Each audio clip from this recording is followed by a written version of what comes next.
ഇപ്പോൾ വന്നത് വേടൻ അവാർഡ് കിട്ടിയോണ്ട് ഒരാൾക്ക് ഭയങ്കരമായ അസൂയയും കുശുമ്പുമായിട്ടാണ് പറഞ്ഞിരിക്കുന്നത്.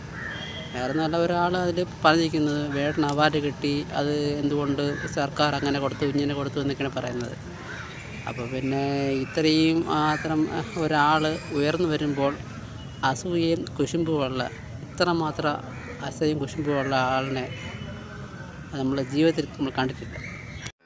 നമ്മുടെ സർക്കാർ പല പ്രഖ്യാപനങ്ങളും നടത്തും. പക്ഷെ പ്രഖ്യാപനങ്ങൾ പലതും വാക്കുകളിൽ ഒതുങ്ങി പോകാറാണ് പതിവ്. ഇവിടെയും ഇതുതന്നെയാണ് സംഭവിച്ചത്. വേടൻ അവാർഡ് കൊടുത്തതിലൂടെ സർക്കാർ ഇതിനു മുമ്പ് പറഞ്ഞ പല പ്രഖ്യാപനങ്ങളും കാറ്റിൽ പറത്തുകയാണ് ചെയ്തത്.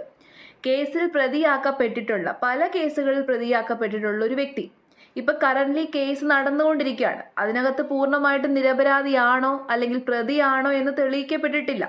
അത്തരം ഒരു സാഹചര്യത്തിൽ ഇങ്ങനെ ഒരു വ്യക്തിക്ക് മികച്ച ഗാനരചയിതാവിനുള്ള അവാർഡ് കൊടുത്തതിലൂടെ നമ്മുടെ സർക്കാർ എന്ത് മെസ്സേജ് ആണാവോ മുന്നോട്ട് വെക്കുന്നത്? പക്ഷേ ഇതിൽ നിന്ന് ഒറ്റ കാര്യം വ്യക്തമാണ്, സുഖിപ്പിക്കലാണ് നടന്നത്. സുഖിപ്പിക്കാൻ വേണ്ടിയിട്ട് മാത്രം മനഃപൂർവ്വം കൊടുത്തിട്ടുള്ള ഒരു അവാർഡായിട്ട് മാത്രമേ ഇതിനെ കാണാൻ വേണ്ടിയിട്ട് സാധിക്കത്തുള്ളൂ. എന്നാലും ഇത്രയും അധപ്പതിച്ചു പോയെന്ന് ഇപ്പോഴാണ് മനസ്സിലാകുന്നത്. 2025 കേരള സ്റ്റേറ്റ് ഫിലിം അവാർഡ് പ്രഖ്യാപിച്ചപ്പോൾ അതിലെ ഒരു അവാർഡ് ജേതാവിനെ കണ്ട് ഞാൻ മിഴിച്ചു നിന്നുപോയി. മികച്ച ഗാനരചയിതാവ് വേടൻ. 2025 മലയാളത്തിൽ നല്ല പാട്ടുകളൊന്നും ഇറങ്ങാത്തത് കൊണ്ടാണോ, അല്ലെന്നുണ്ടെങ്കിൽ മികച്ച ഗാനരചയിതാക്കളൊക്കെ മൺമറഞ്ഞു പോയത് കൊണ്ടാണോ അദ്ദേഹത്തെ തിരഞ്ഞെടുത്തത് എന്നുള്ളൊരു സംശയമാണ് ആദ്യം എനിക്ക് തോന്നിയത്. പക്ഷെ അതല്ല. 2025 വളരെ മനോഹരമായിട്ടുള്ള അർത്ഥവത്തായിട്ടുള്ള ഒരുപാട് മലയാളം പാട്ടുകൾ ഇറങ്ങിയിട്ടുണ്ടായിരുന്നു.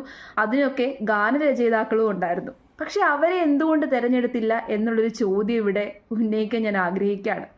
ഒരുപാട് നല്ല ഗാനരചയിതാക്കളുണ്ട്, വളരെ മനോഹരമായിട്ടുള്ള ഗാനങ്ങളുണ്ട്. പക്ഷേ ഈ അവാർഡ് അത് വേണ്ടായിരുന്നു. ആരെയൊക്കെയോ സുഖിപ്പിക്കാൻ വേണ്ടിയിട്ട്, പുകഴ്ത്താൻ വേണ്ടിയിട്ട് കരുതിക്കൂട്ടി ചെയ്ത അല്ലെങ്കിൽ കരുതിക്കൂട്ടി പ്രഖ്യാപിച്ച ഒരു അവാർഡായിട്ടാണ് എനിക്കത് ഫീൽ ചെയ്യുന്നത്.